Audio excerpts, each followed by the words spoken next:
Good morning, good afternoon, good evening, ladies and gentlemen, and welcome back to the Kev Baker Show. Another week of live radio right here with yours truly on Truth Frequency Radio, www.tfrlive.com. And I've got a brilliant way to kick off the week. I'm going to be joined by our good friend, Charlie Robinson, and I can't think of a better time for him to be joining me in the aftermath of a general selection in the UK. On the horizon ahead lies a year which holds an American presidential election. And having just spoken to Gerald Celente in recent times, I've got so much that I want to put to Charlie, and I want to find out from Charlie, because he is somebody that keeps an eye on everything going on in the world. And we have become used to Charlie joining us once a month here on the Kev Baker Show, and we're very blessed for that. Because in my opinion, Charlie is one of the best observers of all the madness going on out there. He's a bit like myself. He keeps his eye on this, that, and everything else in between. And how he manages to keep those plates spinning, it's beyond me. But not only that, Charlie shot to prominence when he wrote a book called The Octopus of Global Control. And for anyone who doesn't know what that book is, it's a controversial and humorous book that takes quotes from over 500, yes, 500 scumbags. I mean witnesses to some of history's greatest events, and uses them to piece together and expose a century-long plan for world domination. He had a front row seat to the fraud and the corruption in the mortgage industry during his career in Las Vegas real estate. Oh, I bet he has some stories to tell about that. And he actually goes on to credit John Perkins' book, The Confessions of an Economic Hitman, as the final piece of the puzzle that helped him to really see how the American government operates as the enforcement arm for multinational companies. And like I say, no better time to be joined by the author of The Octopus of Global Control, because the octopus is really key. Because as I was talking about earlier on today on the stream, it feels as if there's a big spanner in the works of the globalists. And for many people out there, they might be wondering who these globalists are. Well, we'll get into that tonight. But one thing that I've come to learn is that these people are determined, and they'll wait long periods of time to see their plans come into fruition. In fact, it's quite hard to get your mind around this to begin with, but some of the plans that some of the characters that we'll talk about today, some of the plans they put in place, they knew would never ever be carried out by anyone in their lifetime. In fact, it's a multi-generational plan, and I don't think it's going anywhere, no matter how big a spanner is in the works. And like any octopus, an absolutely amazing creature, the plan, the globalists, the New World Order, it's able to improvise, adapt, and overcome. And the current version that we've been fed, and we're going to get into this tonight, we're not really swallowing it quite as easily as they thought. So I wonder, just like the octopus goes away and changes colour and morphs and hides and waits on its prey, just what kind of morphing and reshaping of the agenda, of the plan, of the flavour and the colour of the New World Order they're going to start pushing our way now. So to help me do this, we have got Charlie Robinson with me. Yes, indeed. How you doing, Charlie? I'm good. How are you doing? I'm doing okay. I'm doing not too bad. I'm raring to go tonight because, like I say, we've got a lot to talk about.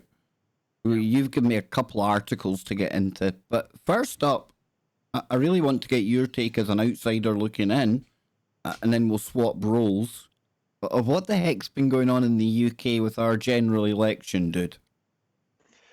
Well, before we do that, you mentioned that I might have some crazy real estate stories. So let me give you one really quick because I forgot about it, and it just was perfect. It's a perfect example of how crazy the Las Vegas real estate market is. Is when I was working there in I was in new home sales, which means I wasn't like a traditional real estate agent. I worked in a fixed position at a certain community.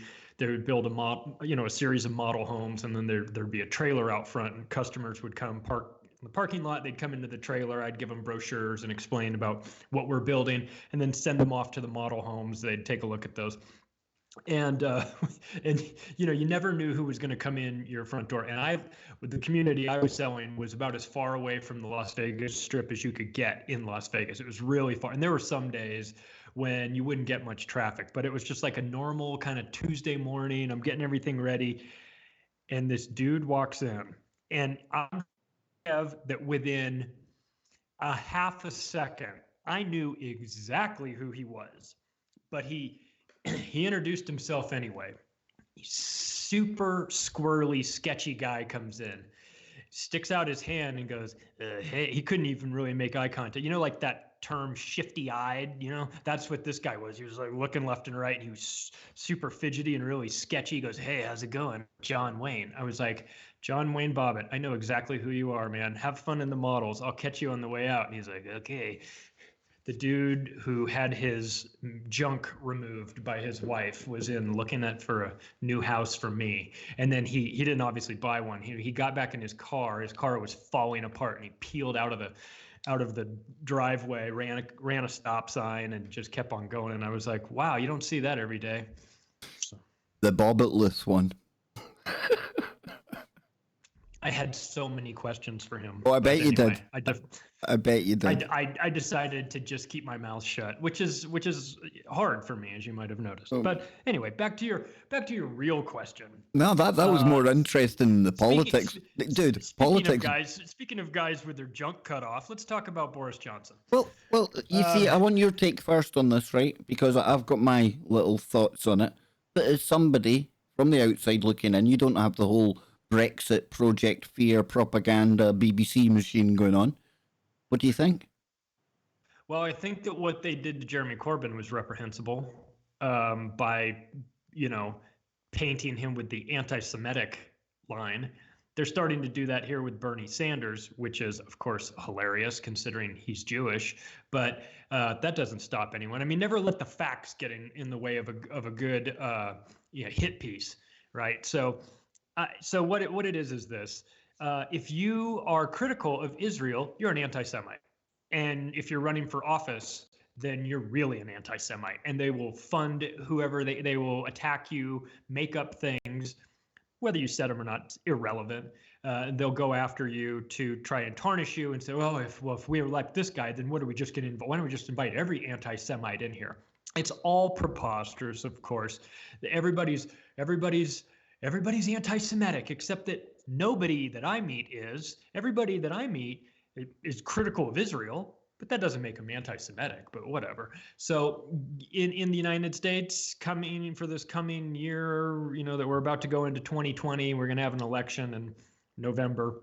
Well, get ready for it, because the same strategy that they used for Jeremy Corbyn is what they're going to use for anybody that is even remotely critical of Israel. And guess what? Bernie Sanders said he was critical of Israel. Guess who they labeled as an anti-Semite? Right on schedule. So unless you bend over and just give them exactly what they want, which in this country is over $30 billion over 10 years of just aid for a country that doesn't need aid, then if you're not on board with that, or if you're not in favor of hate speech, limiting hate speech and all this sort of blurry censorship that kind of only goes one direction, doesn't go the other direction, then you're just going to be labeled as an anti-Semite, and they'll try to force you out of office or out of the candidacy. So for me in the United States, what did I see in the UK without being there and digging too deep into it? I saw a total hit job on Jeremy Corbyn. Now, and I'm not saying that Jeremy Corbyn should have won or shouldn't have won or anything like that. I'm just saying that the attacks were not too surprising to me, because that's what you get when you cross that country. And as far as is Boris Johnson better pick? I mean, I think we all realize that these people are, first of all, selected, not elected. And especially in your country, I mean, there is an existing hierarchy that is above the prime minister that is kind of out in the open, the queen and all the, the crown and all those people. So what are we doing? Doesn't the prime minister have to go ask her permission if he can govern? I mean, isn't that what Justin Trudeau had to do? Isn't that what you have to do, or Stephen Halper had to do in Australia, and or or not Australia, but all the guys that, well, anyone who becomes prime minister of Australia and Canada, they have to go ask for permission. And Boris Johnson, doesn't he have to do the same thing? I mean, so what are we doing? what are you voting for, really? You're voting for exactly a different mask, but it's all, it's covering the same hideous monarchy that has been in place for a long, long time. So You're right. I don't know if it matters. You're right. It's the first thing that any newly elected prime minister has to go and do. He has to go and take the famous car drive. They've got the helicopters follow him into the grounds of Buckingham Palace, and he or she will then go and have a cup of tea with the Queen, and he asks or she asks if they can form a new government. So yeah, that tells you everything you need to know.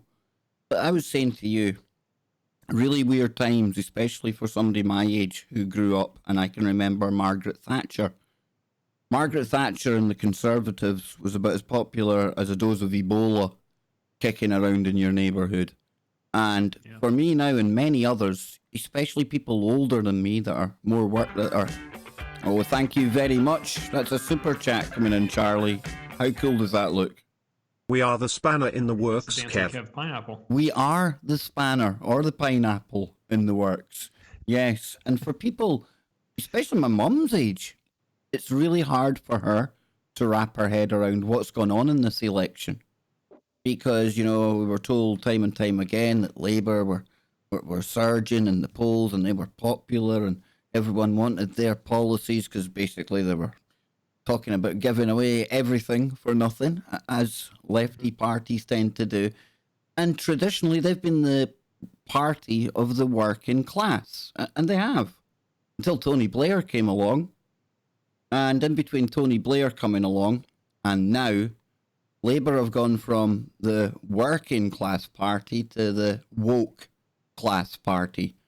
And it's like the emperor blatantly is shouting about wearing no clothes. Because this is like the globalists with all the bells and whistles. They're not hiding it. And for me, you look at all of their policies, all of their PC madness, all of their diversity and everything else that they're more interested in. And that's where it went wrong, because, Charlie, for me, it's not that the Tories became so popular. It's that people want Brexit for a start, and we might get it, or we'll have a better chance under Johnson. And two, people are rejecting this woke madness. But, this is when that octopus, like I was saying, can change colours and change shape. And just because Boris Johnson seems like the better option with Brexit and everything else, I am not naive.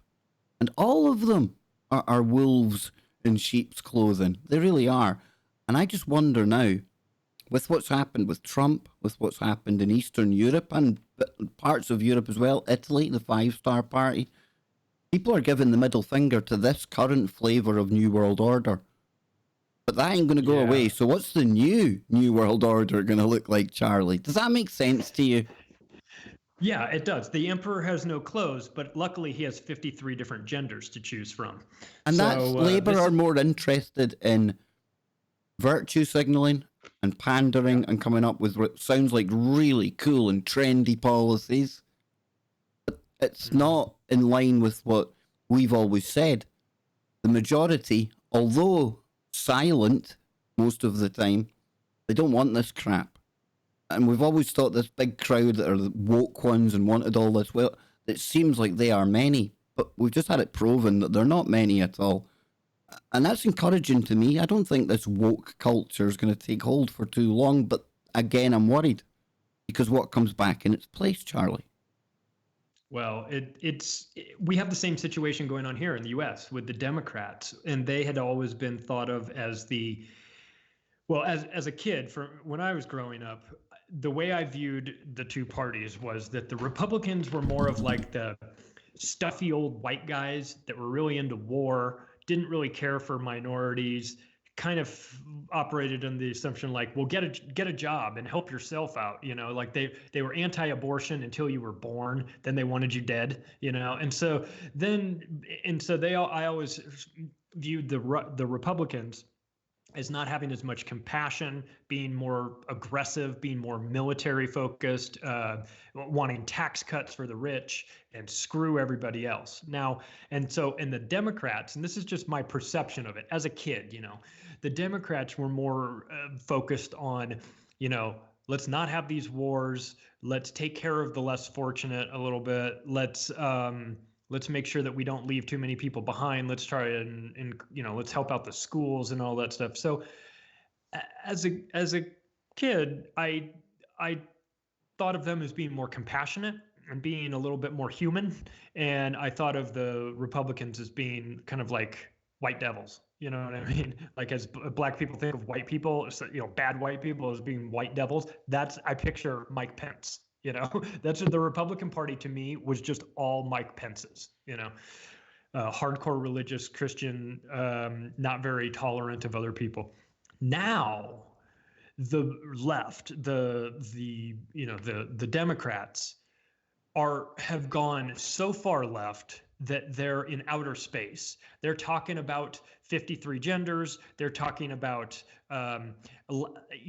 they've in San Francisco, they just elected a new mayor who has changed the laws to make it legal now, or at least not a crime to shoplift a certain amount, make it not a crime to crap on the sidewalk, make it not a crime to leave needles all over the place. They just basically legalized everything.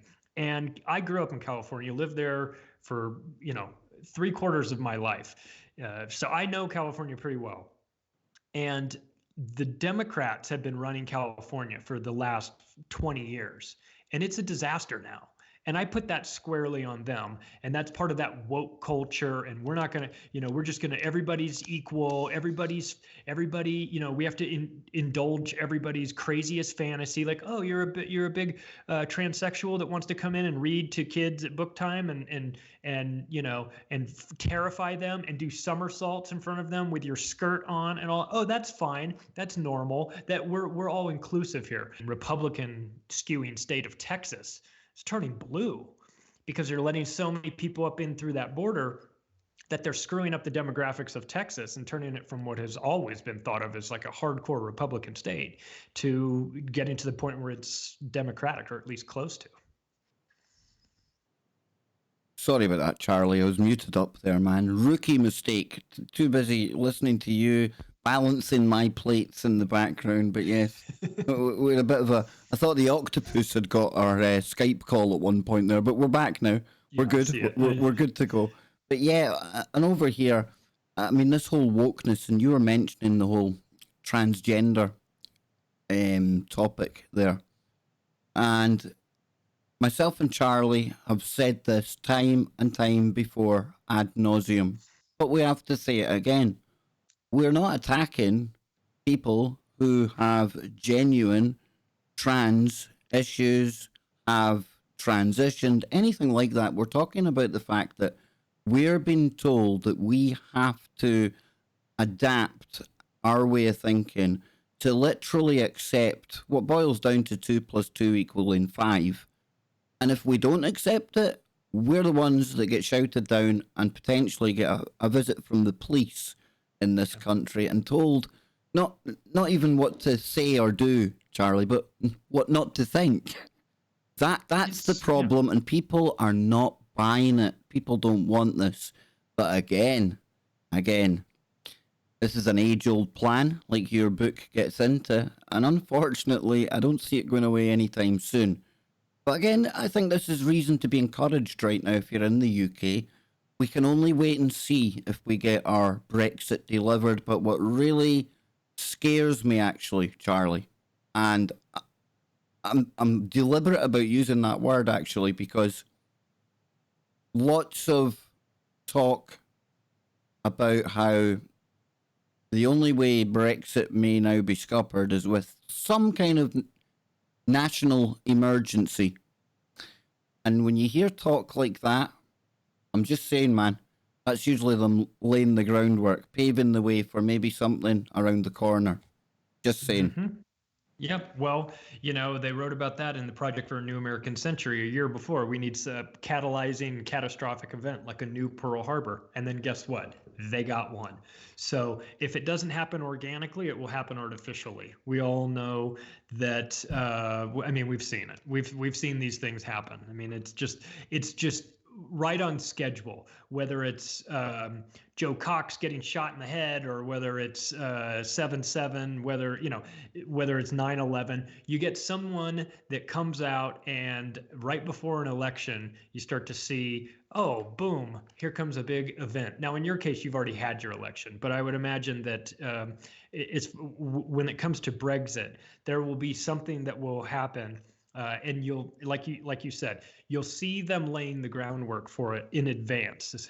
With the only thing that could derail Brexit would be if this and this happened or whatever. And then what do you know? This and this will happen, just almost exactly as they've said it. So it's dirty. Now, my feeling, like I said, I don't follow UK politics as much as I do the US politics. Charlie, you're not missing anything. Well, but with regard to Brexit, I will say this, with even my limited understanding of it, anytime you see them trying to group up countries into larger chunks like the EU, or what Aaron Russo talked about, the Amero, right? The North America, which would be Canada, United States, and Mexico, trying to group that up. That's a stepping stone towards a one world government. It's easier to control the EU than it is to control 30 plus individual countries. So you group them together, control the people that are in the top, at the top of that are running that consortium of countries. And it's just easier to control it that way. It's not to say that you couldn't do it with all 30 plus other countries one by one. You certainly could, but it's just easier if you group them all together. Then you only have to get a couple decision makers instead of 30 times as many. There we go. We are on the break. Give me 2 seconds. A method of holistic healing for the human soul, body, mind, and emotions. I did not even hear the music there. So yes, indeed. But we'll play it by ear when we go back in, right? But folks on YouTube, I have no idea what went on the back end. I do know that STREAMLABS updated today, and me, rookie, I never checked the back end of it again.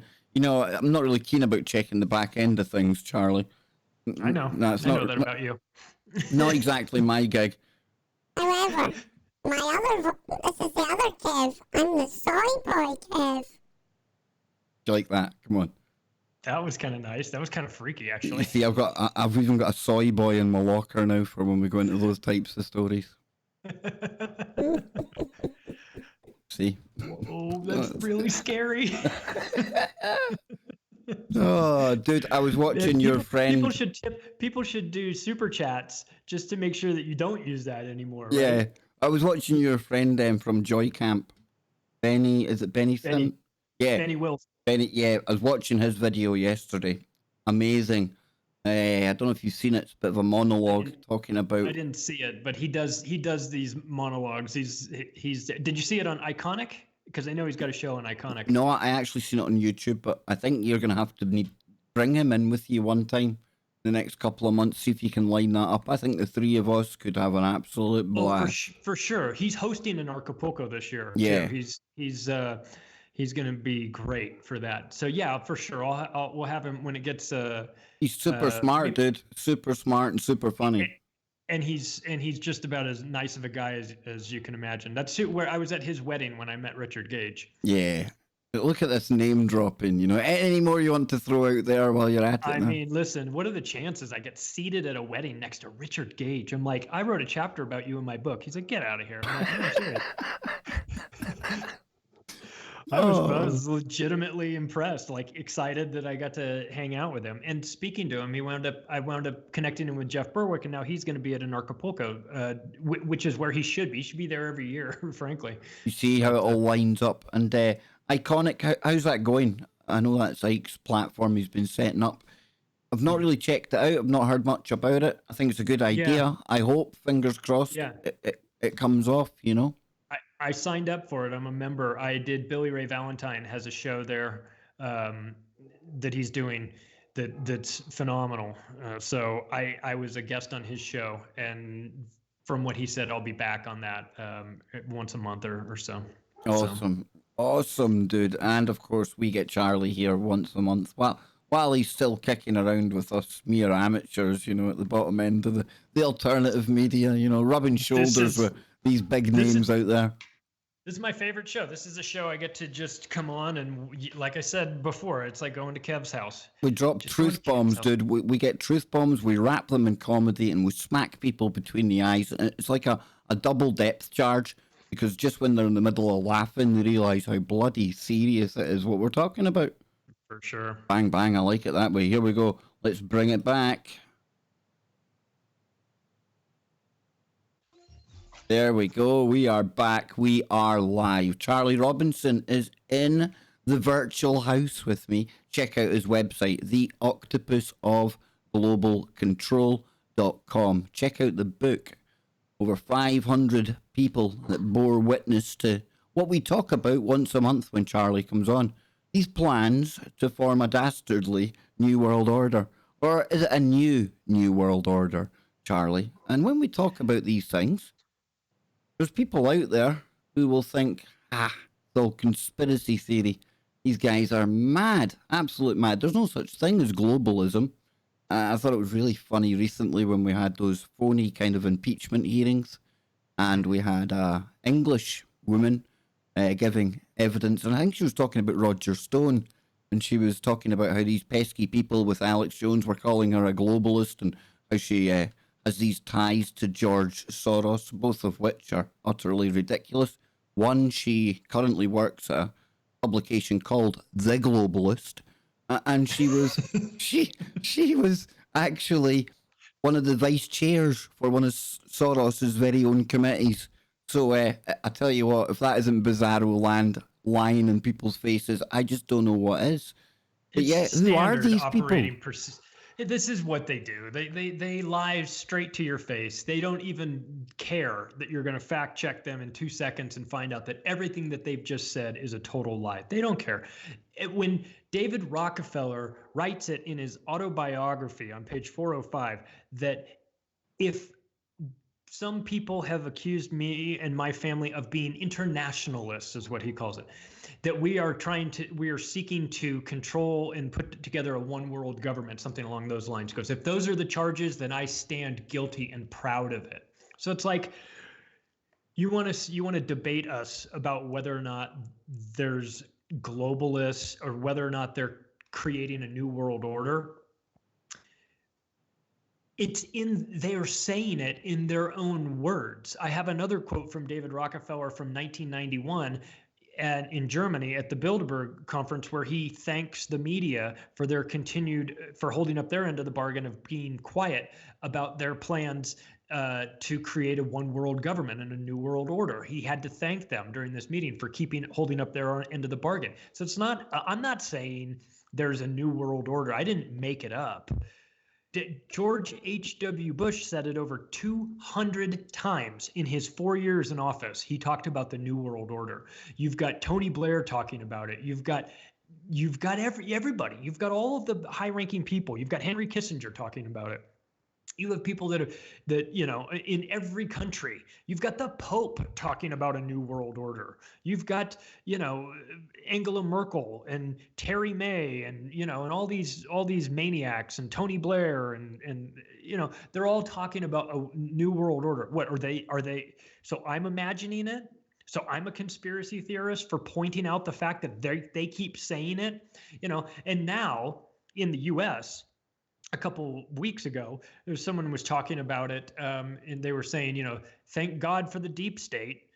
and everyone was laughing. Everyone in the room was laughing. It's like, oh, I'm sorry. I thought I was a tinfoil hat wearing maniac for talking about the deep state. So I guess I'm right now, right? So I'm waiting for my apology from the rest of the world for calling me, a kook or a conspiracy theorist or, a basement dweller or a troll or a somebody who's mentally ill for coming up with all this stuff. I mean, it's like, if you just listen to what they're saying, they will tell you what the plan is. You don't have to speculate. You don't have to make it up. You don't have to come up with new terms. They'll tell you what the plan is. Right now, the plan is to use globalism, to use to use global warming as a pretext to usher in a carbon tax. And who do we see? What do they do when people have a hard time believing their lies? They always bring out the children, right? They always drag a kid in front of the cameras. Look at Naraya. Look at the 13-year-old girl that they used at the UN Green Climate Summit that was in Rio de Janeiro in 1992. Look at Greta that they're using now. This is what they do. They can't win on facts because you debate them on facts and you'll destroy them. So they have to try to win on emotion. And when you bring a child into it, especially a girl, which is in the case of all three of these that I mentioned are all three young girls, then you use them as a human shield and you deflect any potential for criticism, because to criticize one of these girls is to be kind of a jerk, like, how dare you come out here and call Greta all these things? How dare you come out and call Greta mentally ill? I'm sorry, but Greta called herself mentally ill. Greta's parents called her mentally ill. They've described her as being mentally ill. So when somebody else that's witnessing this says, they're dragging out a 16-year-old who's mentally ill, and then they get attacked by everybody, it's like, hang on a second, you maniacs. This is how her parents and she have she's described herself as being this way. And I'm not saying that having Asperger's necessarily makes you mentally ill, but they describe her as being mentally ill. Their words, not ours, not mine, not the people that are saying this. So when you come out and talk about Greta in a way, and you say, well, she's mentally ill. They're bringing her poor girl, they're dragging her out and putting her on trains and taking her across the ocean and yachts and everything, and dragging her to the United Nations and making her a puppet. This is mean. They want to deplatform you for calling her mentally ill when it's a term that is quite literally appropriate for her, and it is the term that has been used by her parents. So, I mean, no, absolutely. What do you want? No, what are we supposed to do? Exactly, and there's a news story about Greta doing the rounds right now, and the headline here says Greta Thunberg apologizes for against the wall remark and plans a break from her climate activism. Perhaps she's going to get some of that long-lost childhood back. I hope so. I really do hope so. But yeah, she has been criticised after she delivered the remark in Turin, Italy, and meant she was advocating for violence against world leaders who dodged their responsibilities to fight climate change. So her handlers, the people that she's working on behalf of, Charlie, and has been doing a very good job for, may I add, they're now maybe a bit worried that perhaps she's got too much of a rallying call to the masses. And when she is calling for things like lining up politicians, her words, not mine, they might be a bit worried that, you know what, we better shut her up because she's become a little bit too popular with the fellow younger generations that we've brainwashed into believing our garbage. Yeah, she was...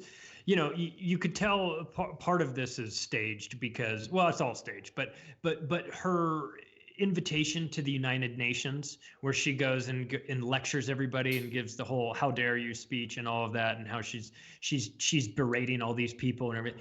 If this was somebody that was actually there to challenge authority, she wouldn't be there. She wouldn't be allowed to be there. This is such a straw man. It's unbelievable. I mean, it's so obvious that she's being put out there as just as a weak challenger who's given the appearance that she's really tough on these global elite and everything. The global elite are the ones that are behind her. Yeah, the ones that they do. Behind the stage, off camera, although it wasn't off camera, it was on Twitter. She's sitting there high-fiving these world leaders. You know, the ones that she's criticising. It's disgusting. It truly is. And who are these globalists and what is it all about? Well, you mentioned this George Bush Sr. And I was watching James Corbett the other day. Absolutely fantastic researcher, journalist, investigator. And he's got his own channel. He'll be in Acapulco too, by the way. If He's people fantastic. are interested in going, he'll be there. He's fantastic. But he put together this little montage, you know, talking about this thing that people deny even exists. Take a listen to this, folks.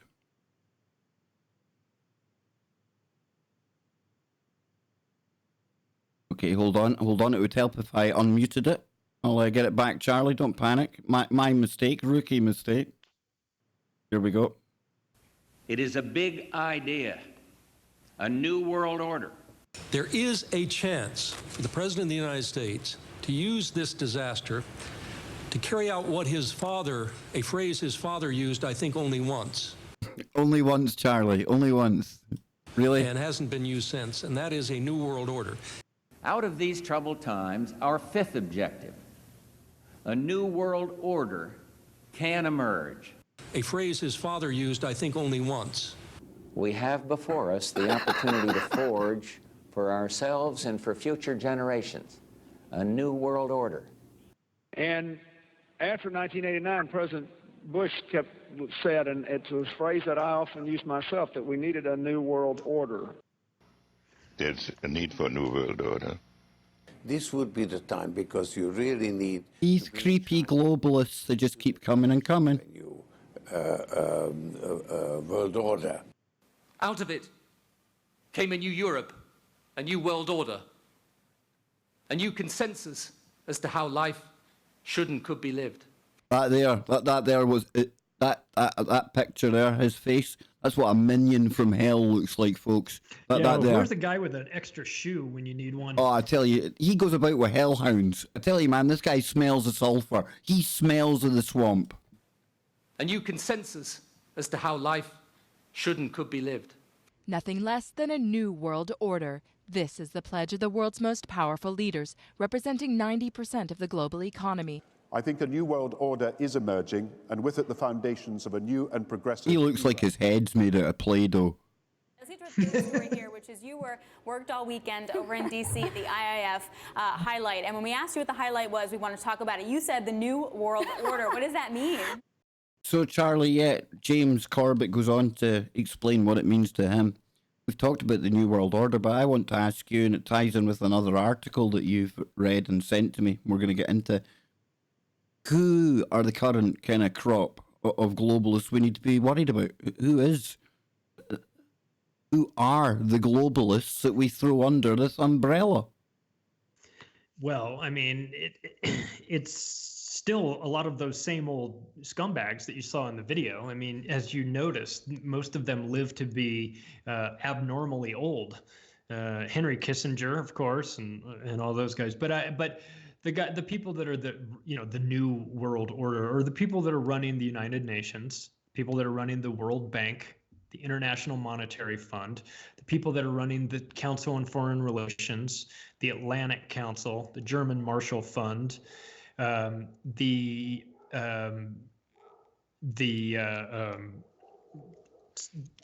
Southern Poverty Law Center, those guys, Anti-Defamation League. I thought the octopus had got you there, Charlie. I thought the tentacle had wiped you, man. I thought... No. I was trying to think of the EU, the people running, Brussels. Brussels is a dirty place, man. You want to talk? I mean, just take a look at all those guys. Van Rompuy. We've already talked about Van Rompuy. I mean, think of how important it must be. It must be important when they're banning 5G technology because of the concerns over the safety. while everyone else is left in the incubator, like an experiment that's going on. So the fact that it's that dense with important people, i.e. the cats running the EU, that they ain't going to be sitting in that toxic soup. Oh no, sir-ee. And that's why these characters live a lot longer than we do. That and everything else they get up to. Yeah, and I'd say if we were going to add to the list of who is a part of this new world order, you got to make a list of the technocrats too. Bill Gates, right? He's definitely in on it. Larry Ellison, Mark Zuckerberg, Larry Page, Sergey Brin, Sundar Pichai. Let me cut you off, okay? Because me and you, we share, as do the audience, not all of them, but a lot of people, we love David Icke. Played a big part in both of our realizations and understandings on the world and the goings-ons. He's got a new video out, not watched it yet, but it's going to be uncomfortable for me because it's exposing Elon Musk as the AI frontman. And I say it's going to be uncomfortable because I tend to think Elon Musk is a game changer. I think he's viewed in the wrong light a lot of the time.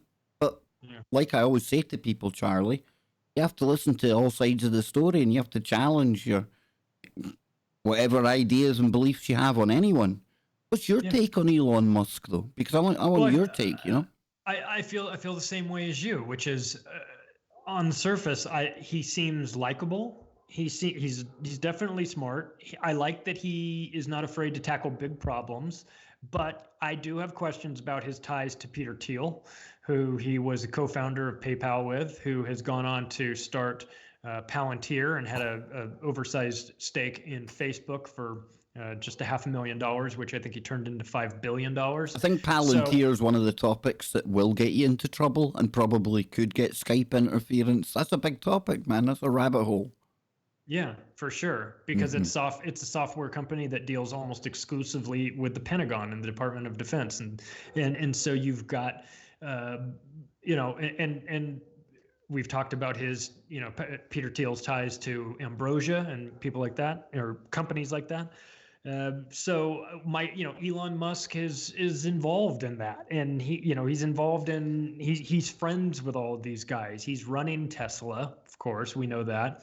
He's running SpaceX.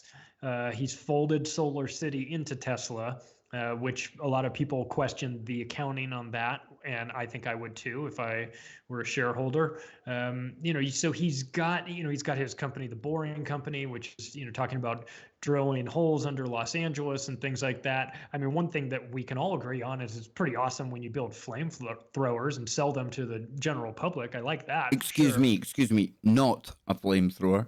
Oh, not a flamethrower. The not a flamethrower that's an awesome flamethrower. Exactly. I wish I had one of those.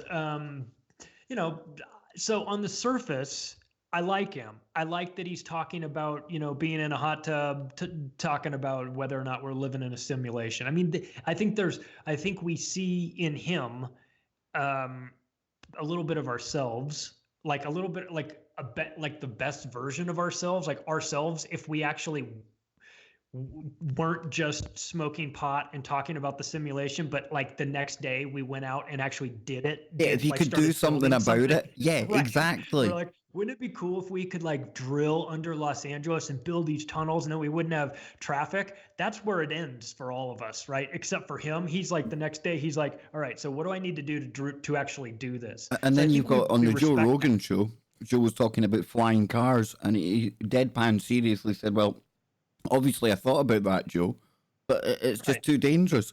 And he literally had considered the flying car and thought, no, can't do that. Let's go down instead. That's the thinking I'm thinking about. That's what we need.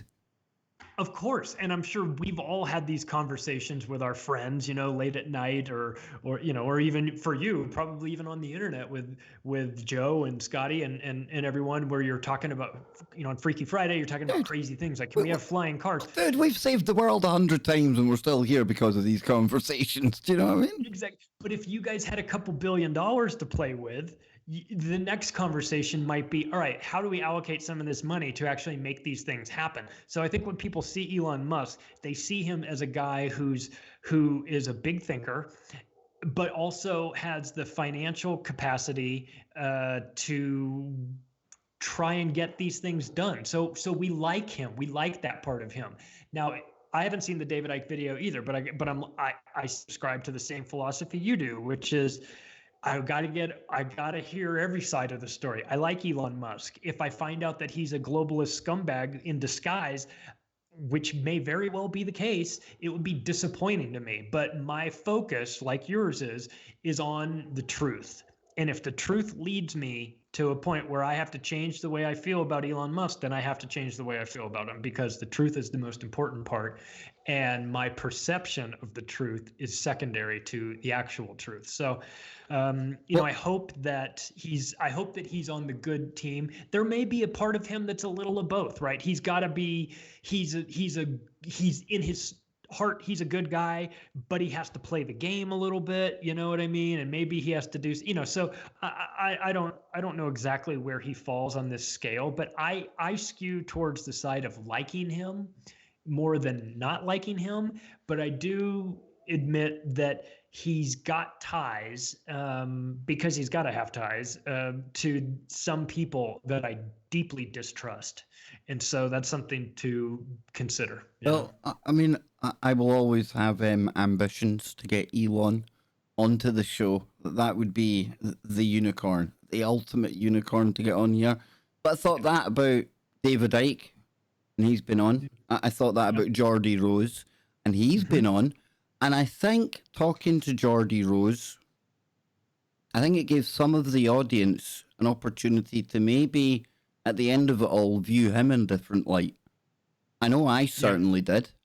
And even just the other day over on Twitter, he was sharing an image of the new D-Wave 5,000 qubits one. And he's not there anymore, obviously, but he helped found the company. And he was saying, can't wait to give this a test drive. So I had to reply to him like, oh, come on, Geordie, you know what this is going to do? The internet's going to be on fire. The old ones will be coming out of portals. And I left an octopus emoji, like as you do, Lovecraftian, you get it. And Geordie, being exactly the way I ended up experiencing him. It took him minutes, came along, liked it, laughed at it.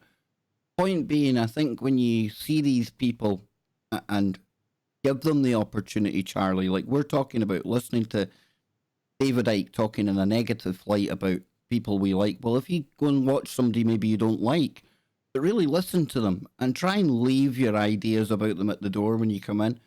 I tell you, 9 times out of 10, you come out of there with a whole new view or way of viewing people. And I think that's good. So for sure. I like Geordie Rose too, and we've had this conversation about the same potential, the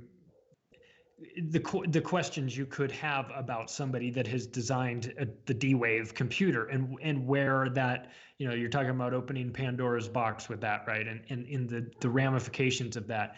And I think that Geordie Rose is one of those guys, and I don't know him, of course, but I think that he's one of those guys that is on the good team, right? He's trying to do things the right way. He's got an interest in this stuff, but he also acknowledges that it could be used for some seriously devious purposes. I think if you were to get Elon Musk on the, just hanging out at your place and you were asking him questions about AI, I think he would say the same thing. There's some really good uses for it that could streamline processes and make things a lot easier, and maybe it could help out in a variety of industries.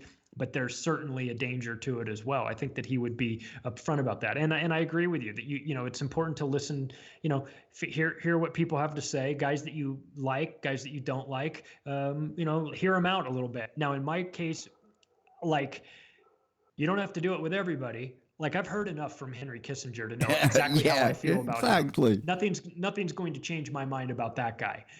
He should be dropped out of an airplane without a parachute for what he has done to humanity. So I don't say that you have to give everybody the benefit of the doubt. But for some of these people, you're kind of even on the fence. Even for in my case, talking about Peter Thiel, for all I know, he could be a really good dude who's trying to save the world, but he just sees it coming around a different way. He may be thinking to himself, I created Palantir to to go through and dig through all this information so that we could find out that there was a terrorist somewhere, we could stop it and prevent people from getting killed. Like that could be his mentality to the whole thing, which is a good mentality, right? It's a noble cause. But what he's not saying, or what we're thinking, is that terrorism is all manufactured anyway. So you're not stopping anything. What are you going to go stop ISIS? ISIS is the US, UK, Israel, and Saudi Arabia. You're going to go stop this. So when you say stuff like, I'm going to go stop terrorism before it happens, to people like us, we look at that guy as totally suspect, because we go, well, we know what terrorism really is. It's made in America, right? So you're going to go stop it? You're not stopping anything, because we know who starts it. So, so some of these people may be on the, it may be too early to tell whether somebody's a good guy or a bad guy. Elon Musk may turn out to be a good guy who's surrounded by a bunch of bad guys, or he may turn out to be, a wolf in sheep's clothing, for all we know. Very good at playing the role and super focused on money. In the end of the day, I don't know. all you got to do is take the lace, and we'll think about him whatever his damn AI tells us to think about him, and we'll be happily ever after. We'll all be cool. We'll be infused with the ambrosia of life, my friend. Yeah. Yes, indeed. And when we do pass away at the ripe old age of about 180 by that point, don't worry, because we can recompost you, and we can use you to save the planet for future generations, because, hey, we're all biodegradable, right, Charlie? I mean, come on, back to Mother Earth in the end of the day. But yes, we're coming up on the break. Charlie, let people know where they can keep up to date with everything going on the tentacles of your octopus. Now, that sounds creepy. Yes, you can go to the website, theoctopusofglobalcontrol.com. You can buy the book there, the digital version of the book. You can also check out my Facebook and Twitter while I'm still there. Are you not in until I jail? get put in jail. Hang on, have you not been in jail Not currently. between last show and this show? You done no jail time? No, I was moving, so I had a bunch of stuff going on, so I wasn't able to. What's going on? What's going on, Charlie? This isn't like you, my friend. Usually, you're a, dare I say it, you're almost institutionalized into the electronic jail.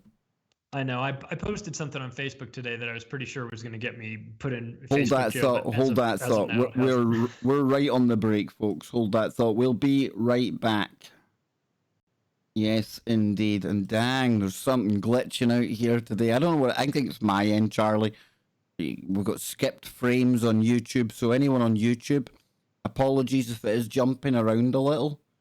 But we will figure it out. It's going good. It's excellent condition right now. Touch wood. All good. I should touch your lucky head.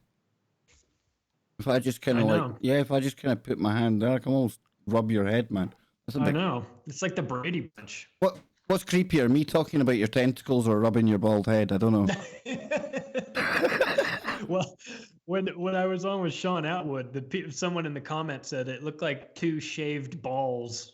I tell you what, man, if you shaved the face and that, you might well have looked like a manscaped hanging garden. Yeah, I was covering a story today, Charlie, with the woke culture and everything else. Even a vegan option when it comes to condoms now. And I was finding that quite hilarious how something absolutely jam-packed with 100% beef can be considered vegan. I tell you, I don't know, dude. It's insane. No, I mean, I whatever, good. If someone says I want to be a vegan because I don't want to, hurt animals and everything, I'm all for that. Do whatever you want to do. That's fine. But you don't get a vegan bathroom. Right, just like you don't get a transgender bathroom, you don't get a vegan parking spot, you don't get a holiday, you don't get any of that stuff. You just get to be it, and then just be it. Just be it and shut up. Leave us alone. Just be whatever sort of newfangled, trendy freak you want to be this week, because it'll all change next week when we have to have a fourth bathroom. You see, I think they're going to skip all of this now. I think they're going to skip it and go full transhumanist. They're just going to now go for the full pimped out, technocratic.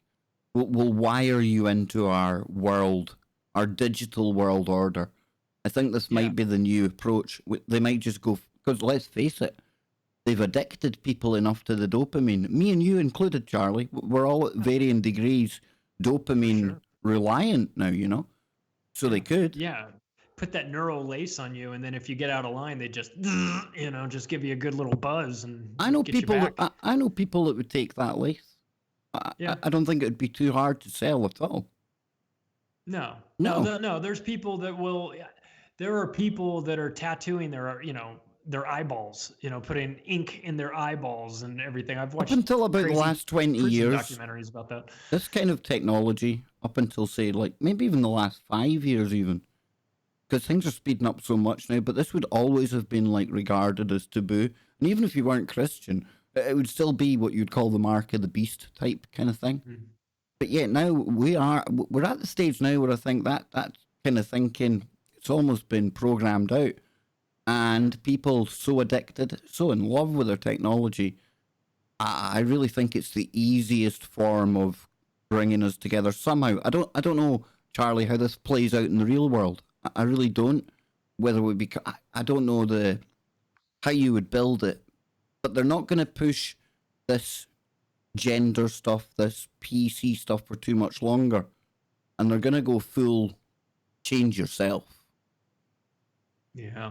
Either come into the Borg or become something completely different. Let's become a new species. Yeah, and isn't it unusual that one of the Wojcicki sisters is the CEO of 23andMe, right?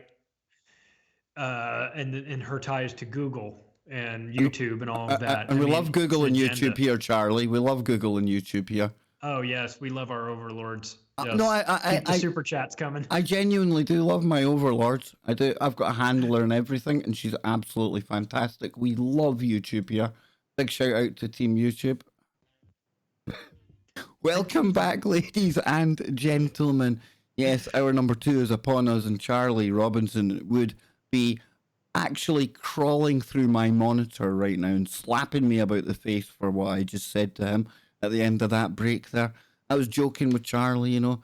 I've got Google handlers, and Charlie, I honestly thought you were going to phone up Elon Musk, tell him to digitize you quick and get you down here to Glasgow. Well, no, I love YouTube as well, but I love what YouTube used to be, I guess, is what I should say. What it's turned into lately has been authoritarian and censoring and all the things that I despise. But I mean, where do I go to watch videos? I still go to YouTube. I go to BitChute too, but they're making it harder and harder to get on board with what they're. Well, I'm not on board with what they're doing. They make it harder and harder to support them in any way because of what they're doing. It just, I mean, frankly, if there was an alternative that had the amount of content as YouTube, like a legitimate competitor to them, I'd be on the competitor. And of course, that hopefully will happen. I mean, YouTube is powerful. They've got a pretty good grip on the video platform market. But, you know, MySpace had a pretty good grip on the social media platform for a while there, too. And now nobody gives a damn about them. So, you know, maybe this will play out differently for them. We were talking about what kind of flavor, what way this new world order is going to take. And during the break, I was saying to you, I don't quite know how to put it into words, but it's going to come to the point where we move away from what they've been pushing here, the woke culture, but there's going to be something to replace it.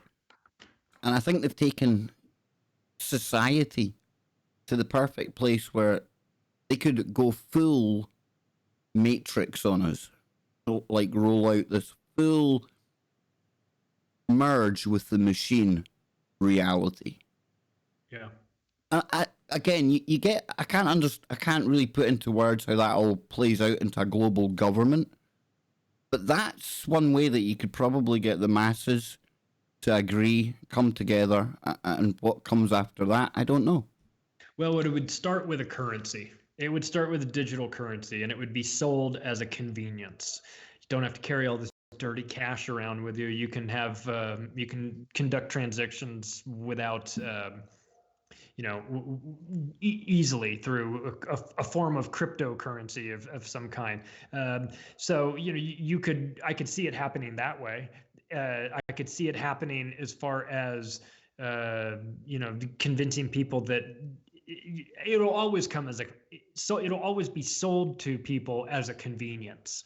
It'll be, hey, isn't it easy that you don't have to do all this nonsense? You can just have have them scan your eyeball, and then you can get through TSA security and you can get on your airplane without any problems. Isn't this fast? It's so much better than standing in line with all those peasants over there taking your shoes off. Just have them, do a retinal scan, and then boom, you can just get on the airplane, or you can get on, or instead of having a driver's license, you could just do this, or, oh, we'll email you your concert tickets to you, and it'll be tied to your fingerprint. So just scan your fingerprint, and then you can get into the concert venue this way. So it'll be like, isn't this great? It's so much easier. Oh, I used to forget my tickets, or, oh, what if I left my passport at home? No need for that anymore. We'll just use your biometric information, and we'll go that route. Isn't this great?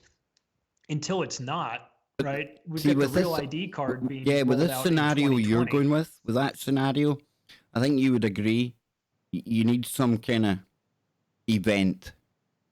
Oh, yeah. A pretty horrendous one to bring everyone to the point where we need something. We're demanding some new form of governance. And you've wrote an article recently, and one way they could bring everyone down onto their knees is to crash the economy. Finally, bring it all down. It's a house of cards. I've been hearing this ever since I started listening to shows. I've heard about things like derivatives, all this kind of stuff.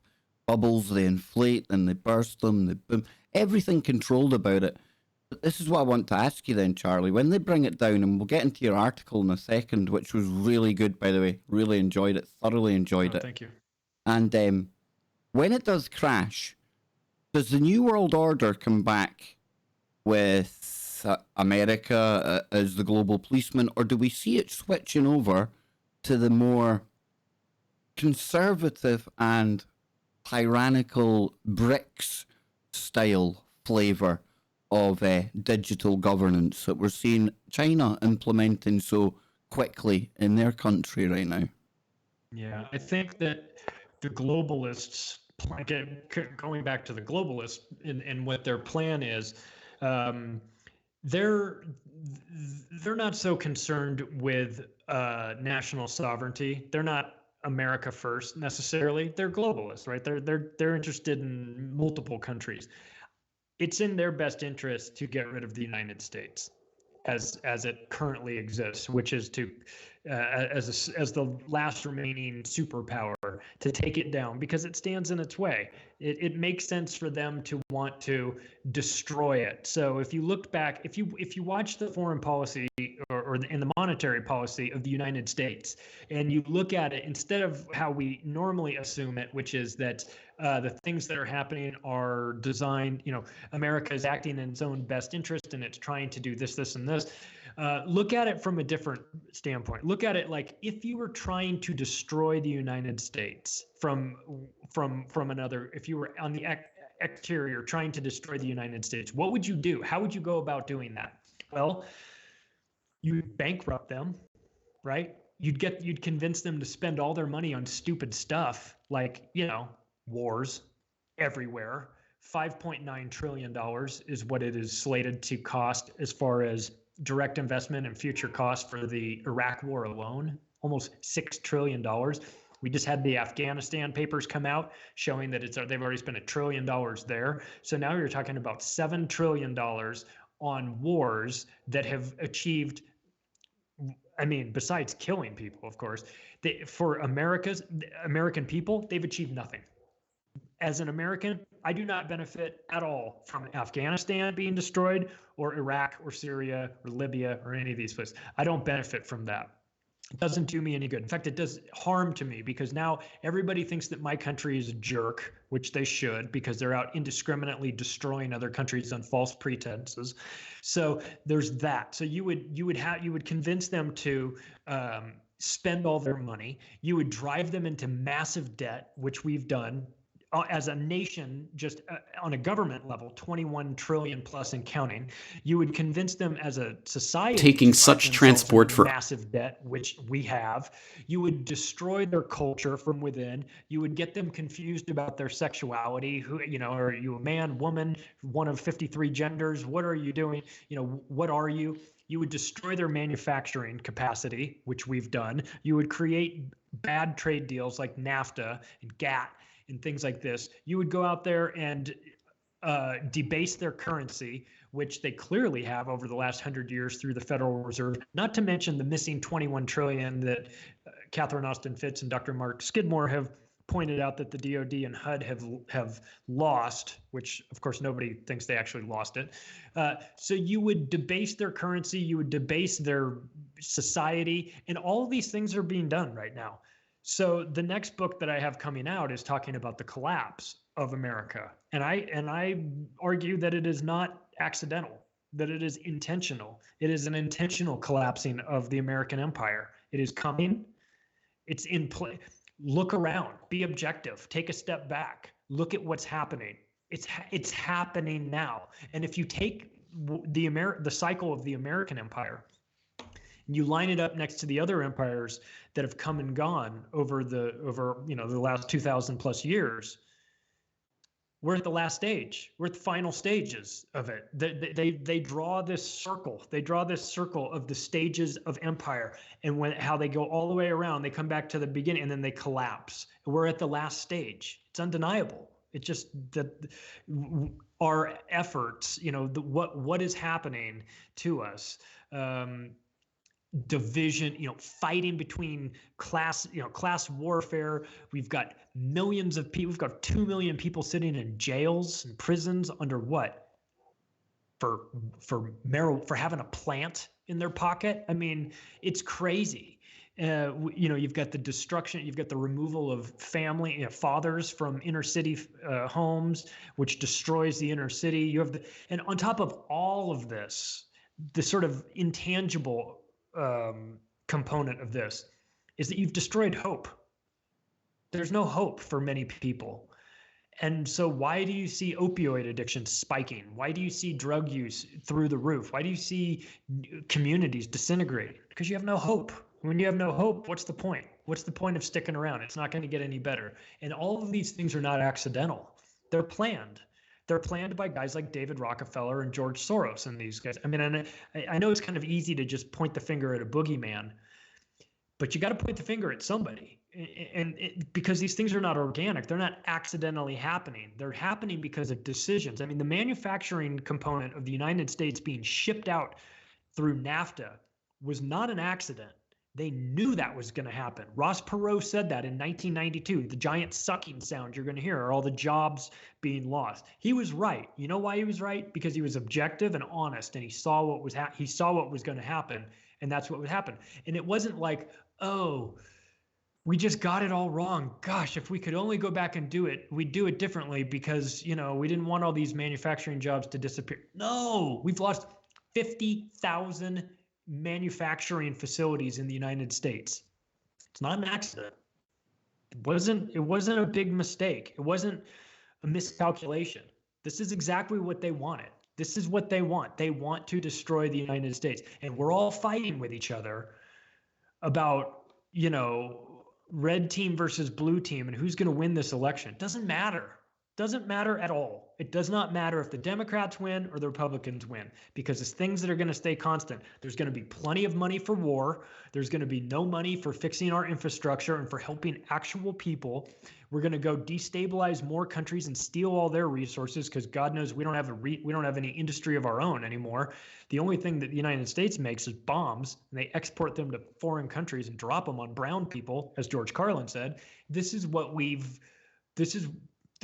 are. This is what we are as America. We're a bunch of maniacs. We're run by crazy people, and the game is going to end soon. And people were talking about, you had Gerald Celente on, and Gerald is so smart. I quoted him in my book at least 4 or 5 times. What does he say? When people lose everything, what do? They lose it. Yep.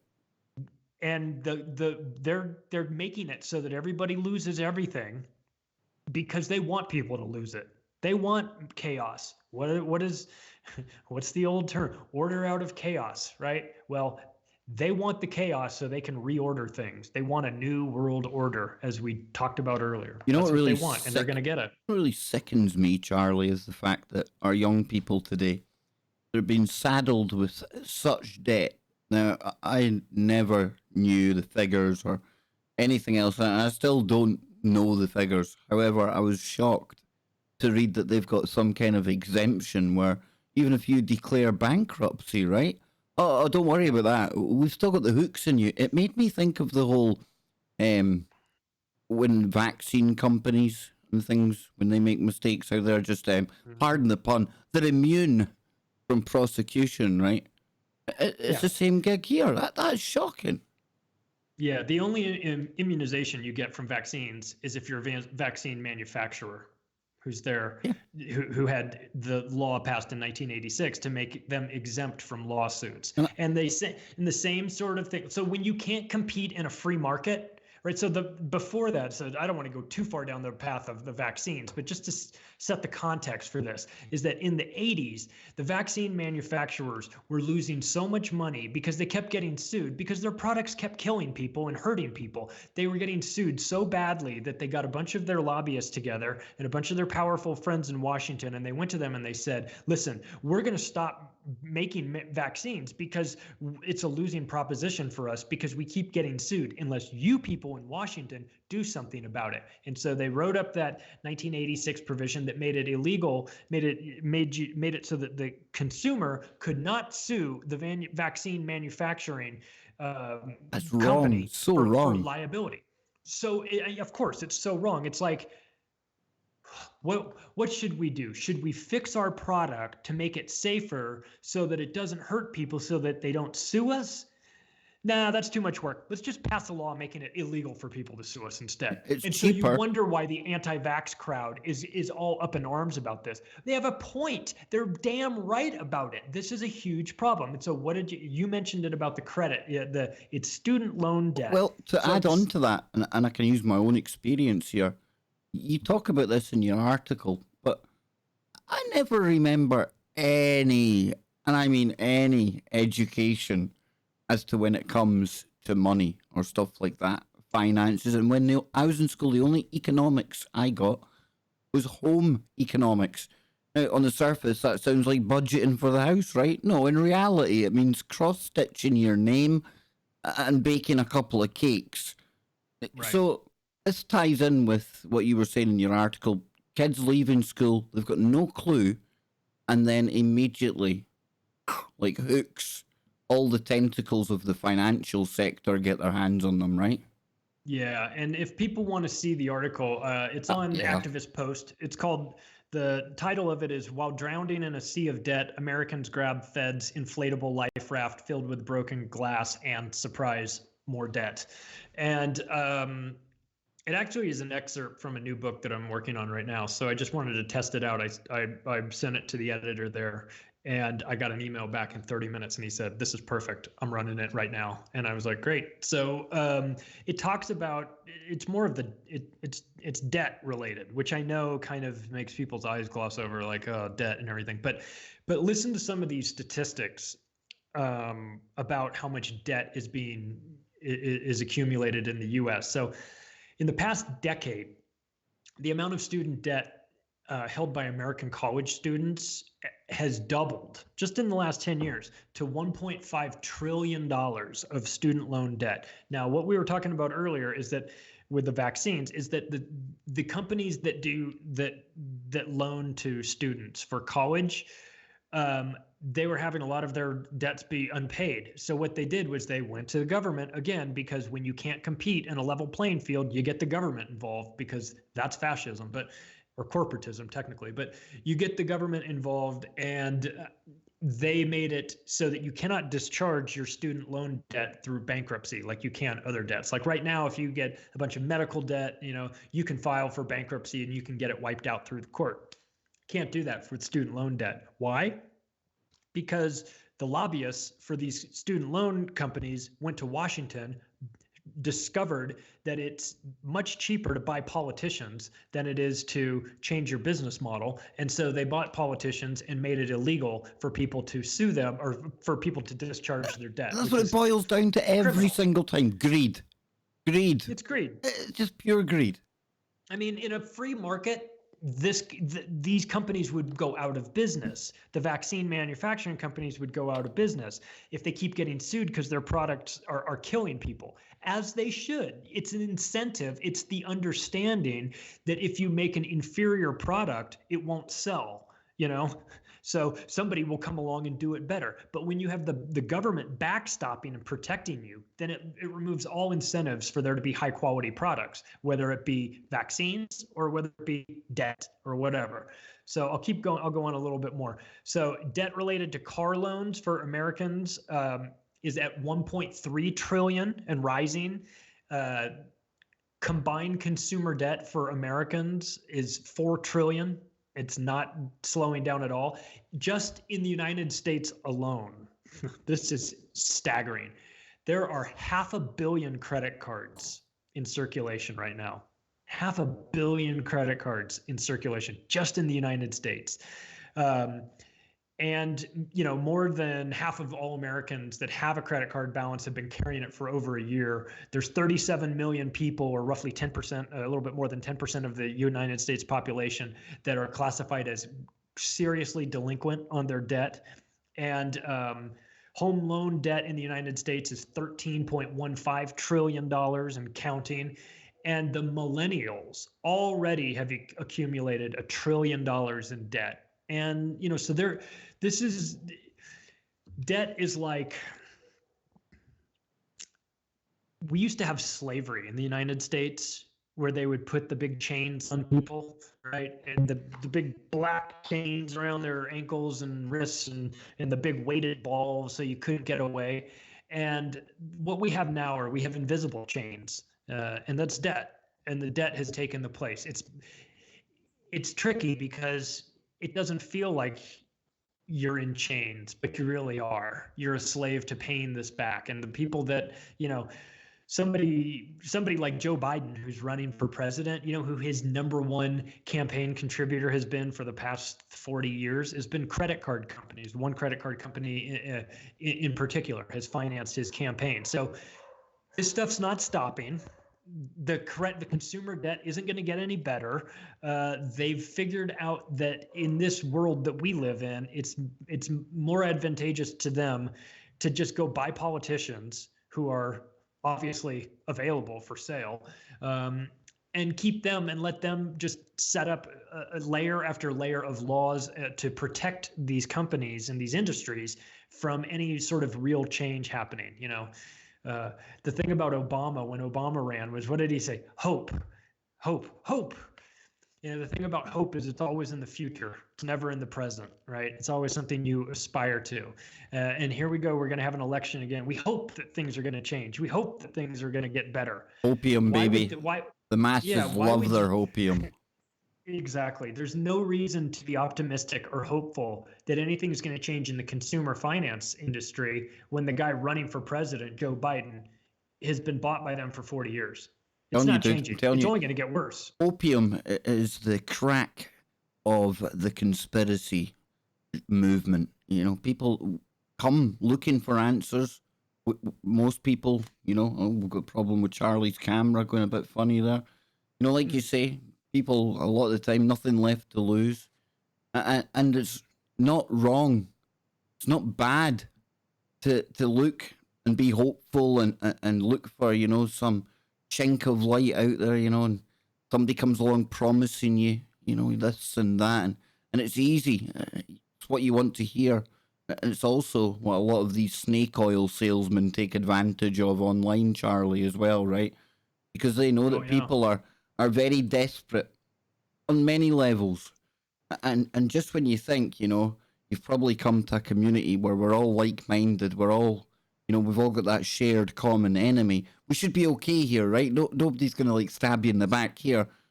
But you've got to be on your toes even more in this genre, in this kind of movement, because there's that much going on. It's so hard to keep on top of everything. And again, that in itself can be quite overwhelming at times. It's crazy times, dude. And your camera keeps flicking big. And I'm just going to leave you with a big head right now. You look like the Nephilim. You look like my giant brother from Colorado. I don't know. It's different. It's weird. But hey, we'll go with it. And you do look a little bit like Sean Atwood, actually. If you did take off that beard, I definitely did.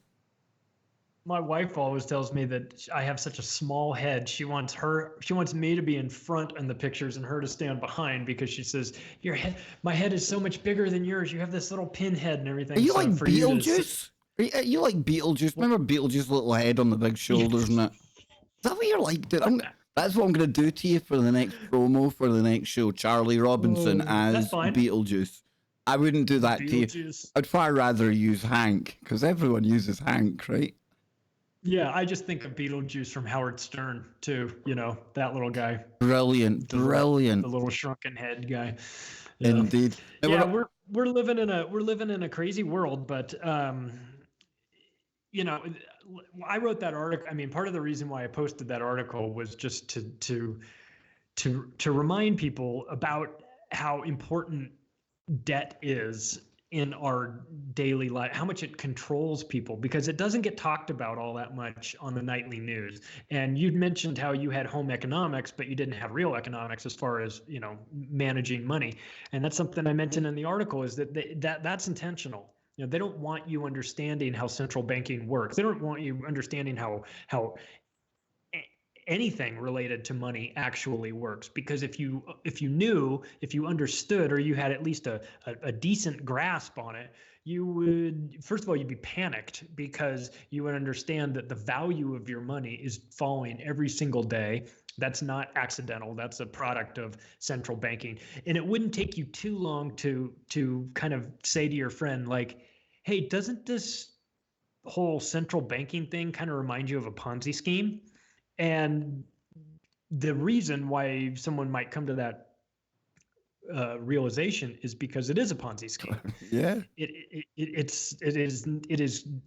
They create new money out of thin air, and they inject that into the system, and they have to have a constant flow of new money, and it devalues everything. That's why you could buy a loaf of bread. Your grandparents could go to the movies and for a nickel and buy a loaf of bread for a quarter, and all these stories that we hear. I mean, our grandkids are going to hear, they're going to be like, you used to be able to go to the movies for $10. That's crazy. It's $250 a ticket for us. Like, why? That's so nuts that you guys used to do that. Well, that's if the dollar even makes it. I don't think the dollar will make it more than 5 more years. I think it will be taken off the world reserve currency status, and that'll be the end of the American empire. Now, we're going to be going to the break in just a moment. Remember to check out Charlie's website, www.theoctopusofglobalcontrol.com.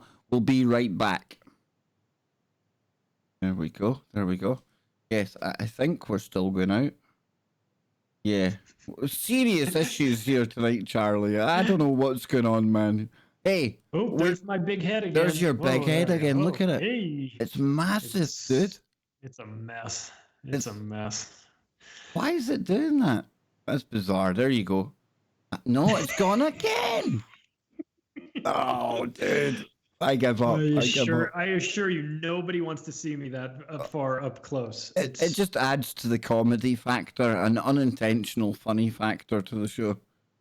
There you go. Clown world, right? Oh, that's what we're living in, dude. This is clown world. How much worse can it get? Really, though, I'm being serious, Charlie. I mean, realistically, how much more bizarre can it get? Well, I saw this article that was written by someone at I want to say it was the Independent. Is that right? In the UK, a newspaper, online newspaper or something. And this was when Kamala Harris had dropped out of the Democratic race. And the headline of it was that the people out there, her haters, her detractors, had forced her out because they started using this ethnic slur, calling her a cop. And everyone was like, She called herself a cop. And by the way, how is that an ethnic slur? I'm not quite sure how that's. So it's like, you want to talk about clown world. It's like she ran on a platform that she was California's top cop. And then people started calling her Kamala the cop. And then this person writing the story was like, that's racist that they did that. And they sunk her campaign by doing that. And I just wanted to reach through my computer screen and just choke this person out and just go, have you even looked at what, I mean, do you even know what you're talking about? It's like saying like all these, someone's going to ruin Bernie Sanders, campaign by calling him a socialist. Like, he's calling himself a socialist. Like, what are you talking about? That's like me. That's like you coming on to my show and saying, how dare you call me an author? Right. Yeah. What are you trying to do? Ruin my reputation by calling me an author? You're talking about your book, you moron. I mean, this is what we're doing. This is clown world. And you know what I like? This is what I like. I like seeing the mainstream media in total chaos. I like that they're all fighting with each other. They cannot figure out jokes. They do not get humor. Oh, no. Subtle humor goes right over them. I don't know how it was in the UK, but this last week, the mainstream media flipped out because Donald Trump's face was superimposed onto Sylvester Stallone's body as Rocky, and they all flipped out saying Donald Trump thinks he's Rocky. He thinks he's Sylvester Stallone. He's doing this is not even his real body. It's not even. Did you guys know it's not even his real body? It's like, of course it's not his real body, you morons. What are you talking about? This is the same media that used to like just nicely place a light behind Obama's head so it would give him the halo effect, and he would appear almost angelic and things. No, that same media. Dang, dude. The media is the enemy of humanity. Yeah, they're just. I don't get it. I've been banned from Sky News, Sky Sports News, Twitter feeds. They've all banned me. I can't hold my tongue on there. They're just absolute buffoons. Here we go. Yeah.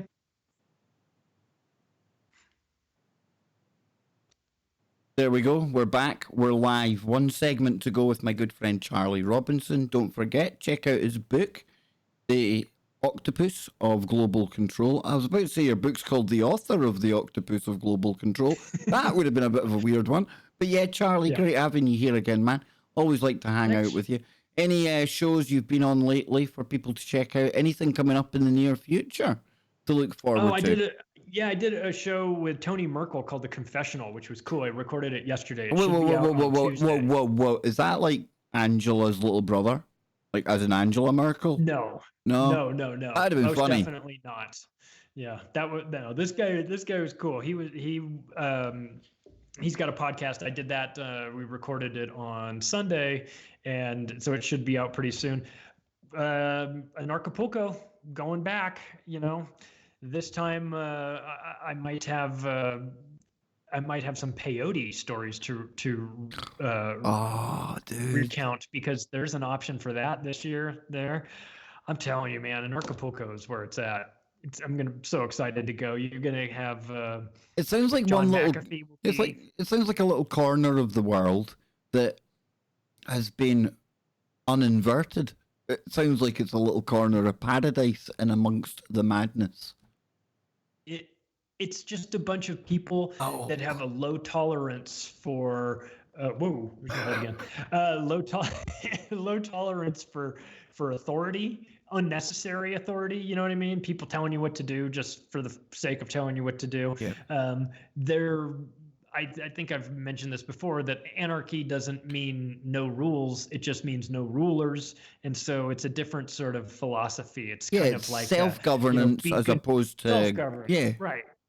And what I saw there this last time that I was there for a week was a bunch of people behaving properly, behaving like nice people, treating each other with respect. And now I don't know if you can scale this up to go from 3,000 people to 300 million people without some headaches. I understand that the concept of having no rulers is a bit foreign to us. Oh, dude, when I went to Bilderberg, that kind of attitude took over and nearly destroyed the weekend. Because, it's only when you experience having no leader that things start to arise where you think, you really do need that person here that put the foot down and say, right, we're doing this, this, and this. Because I don't know if you're like me, and most people at Bilderberg, they liked a little bit of the marijuana. They were a bit maybe in another dimension at the time. So you try to get things done with those types of people, problems arise, Charlie. Like nobody wanting to make a decision because everyone's got that moral high ground where I don't want to be the leader. No. Yeah. I know, it just gets so silly. Yeah, see, even the soy Kev laughs at that one, Charlie. What can I say? Yes. So where are we going to go? Where are we going to go this final segment? We can't go to Acapulco, unfortunately. But what else have you been keeping your eye on? We spoke about Greta. I had that story ready to pull up. We done Elon Musk. We spoke about him. Where would you like to go, Charlie, in this final segment of the madness that is KBS? There's a new article out, speaking of activist posts, there's a new article out on activist posts talking about how the FBI has secretly demanded a bunch of consumer credit information and data. The FBI wants to have access to all of your credit information, your transactional histories and things like this. So yet another reason to move away from the US dollar to move into something a little bit more private. One of the things that in Acapulco that they talk about, it's the three-legged stool of anarchy, health and wellness, and cryptocurrency. So I'm interested to, I learned quite a bit when I was there last time, but I'm interested to learn more about cryptocurrency. I mean, what do you think about it? Because I've spoke to many people. I like to get lots of opinions on it. I kick myself every time I hear about it. I remember listening to Cliff High way back in the day. He was giving his half-past human webbot report. Fascinating stuff. Yeah. He talked about Bitcoin and cryptocurrencies, and I remember getting offered it, Charlie, for a couple of dollars. Get away with that. It's absolute pie in the sky. No way that's ever taken off. And so many people have that story. But it did take off. And of course, Bitcoin is one of probably thousands of different cryptos out of there. So what do you think of it? Is it good? Is it the way that we're going to go next? Or Well, I'm like you. I have questions about it. I don't know enough to I'm not fully educated on it. I understand a little bit of it.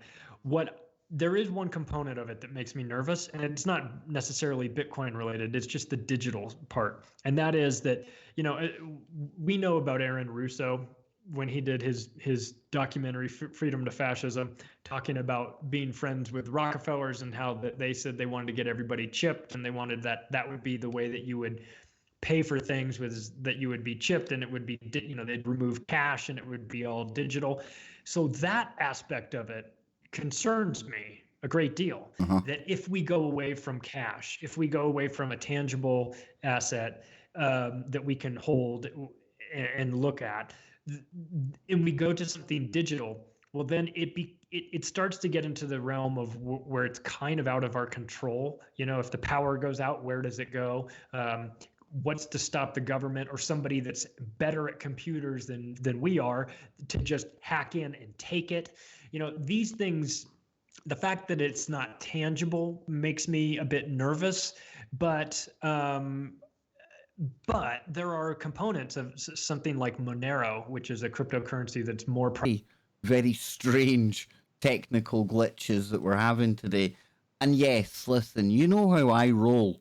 I'm not one of these people that tends to think that the intelligence agencies or anything like that interferes with anything. I don't roll like that. I'm sorry.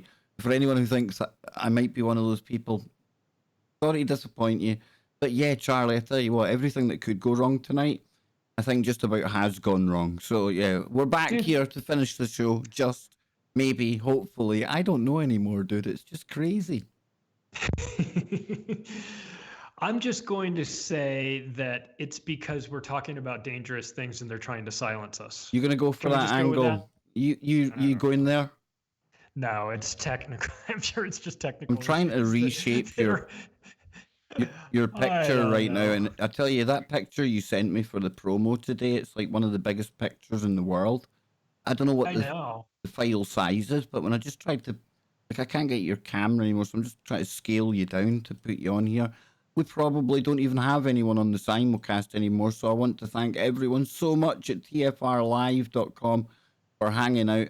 I really don't know what went wrong today. You know, at one point I thought it was Charlie's end, but no, it's definitely something here, Charlie, and I can only apologize to you, brother.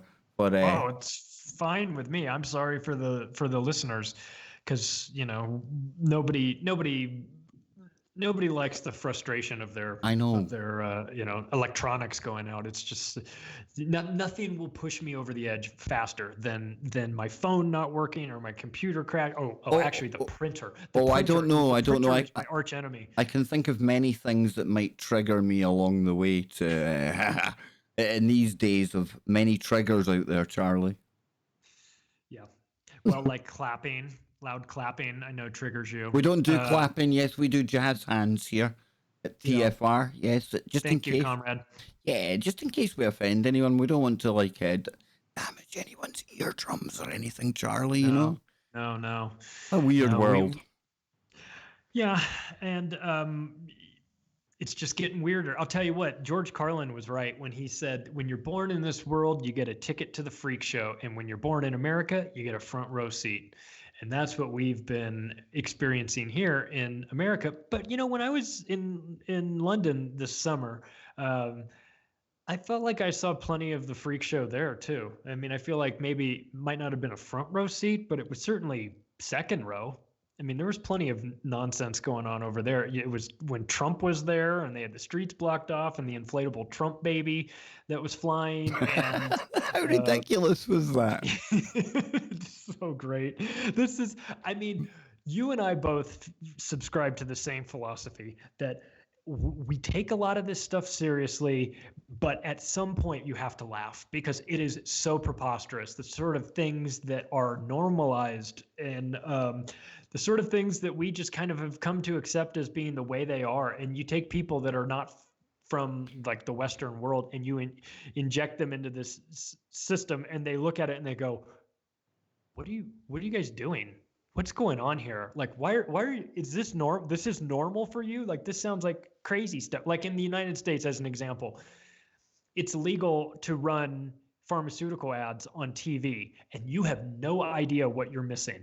And it's dangerous and it's scary, but they're funny too, because they're always these very generic ads that are like people at a picnic. Everybody's just putting the food down and they're smiling and somebody's playing baseball and there's there's Uncle Bob and he's, we're running an ad for crabs or something, like sure Uncle Bob's crabs with this. And it's just like this very generic commercial that shows all these beautiful people kind of getting along.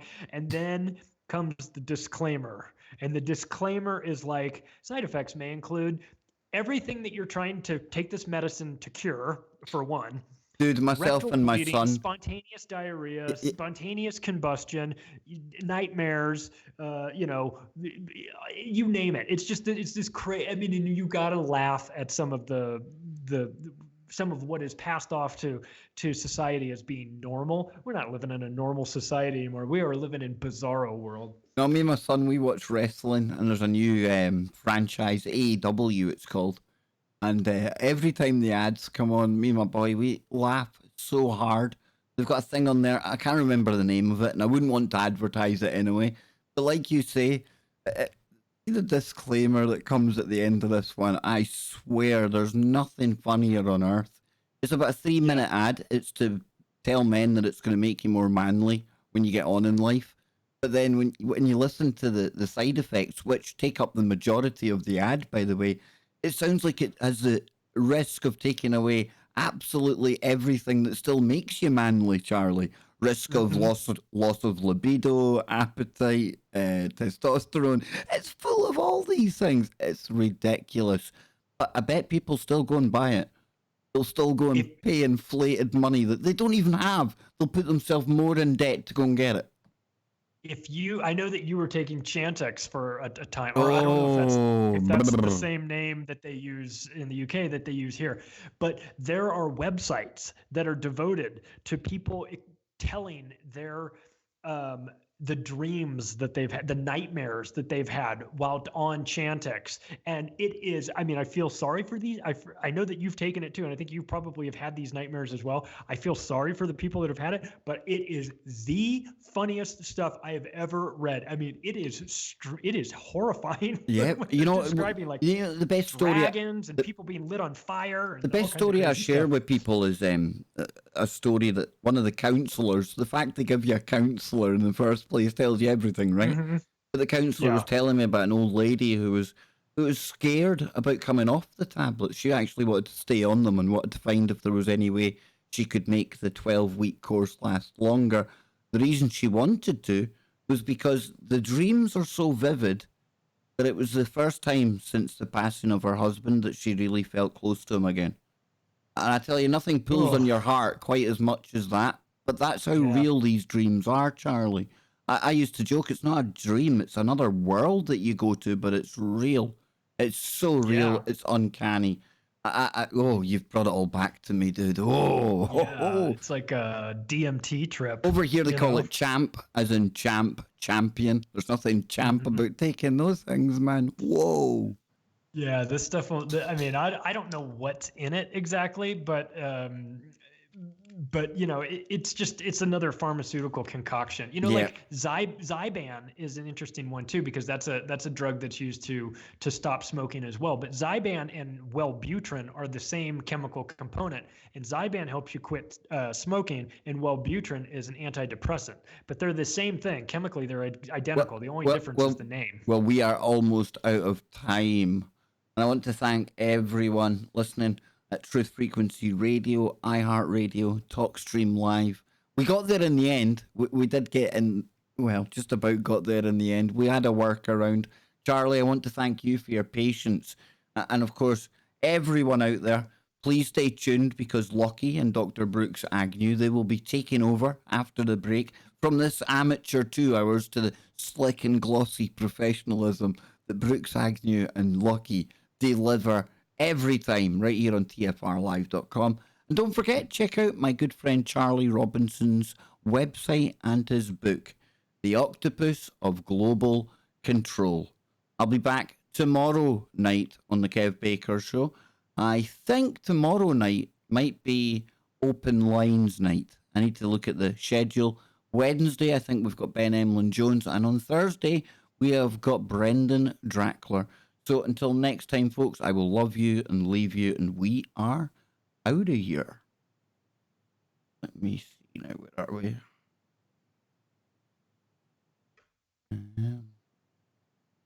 Call you back, Charlie, okay?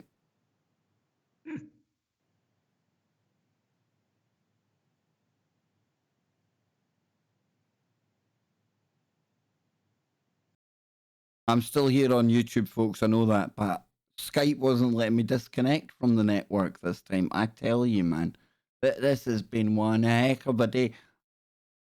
Can you see that? There's literally sweat coming off me here. Literally sweat coming off me. So let me call Charlie back really quickly, and then we'll run through the super chats that we had coming in as well before we leave today. So let me just compose myself. Let me try and get Charlie on the line. I can't promise anything, folks. I really can't. There we go. There he is. There he is. Yeah, right.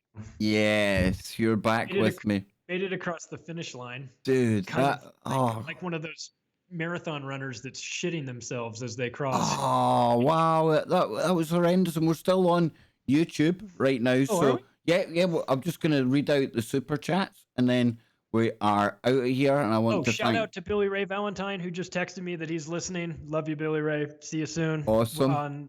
On the show. Awesome. There we go. Big shout out to Billy Ray, another host at TFR as well. Yeah. So super chats. Before we go, let me contact Brian. Yes, I'm talking to Brian right now in my head. Let me see. So then, let's replay some of these. First up, we have got a new super chatter from this stream. It was German. In fact, we had a new member. Let's play that one again. There we go. In fact, bring that to the front so people can see it. I'll do it one more time. That's Kathy. Big thank you to Kathy. Let us go up to the next one. We've got Germanus.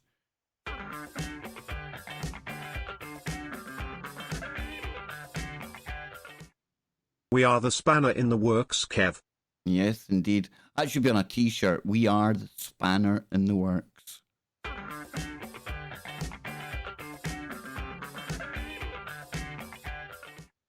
Love the Black Widow. And that was from Lance, Charlie, and he reiterated his love for your Black Widow right here with this one.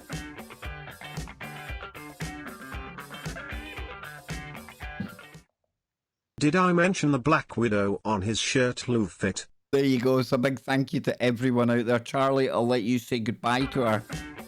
And it's coming again now. Oh no. Did I mention the Black Widow on his shirt Lou fit? Just as well, my cup didn't have anything in it there. I've dropped a cup as well, Charlie. I think I'm going to go and lock myself in my bedroom. And like, yeah, and just get out of here. Let's get the show over with. Yeah, just you say goodbye, Charlie, and we are getting out of here. All right, bye everybody. Love you all. And I'll be back tomorrow, folks. Same time, same place. If I haven't broken everything by then. Good night. God bless. And remember, keep your mind open. Keep looking for woo, but not to the point where your brain goes all mushy and turns to black goo.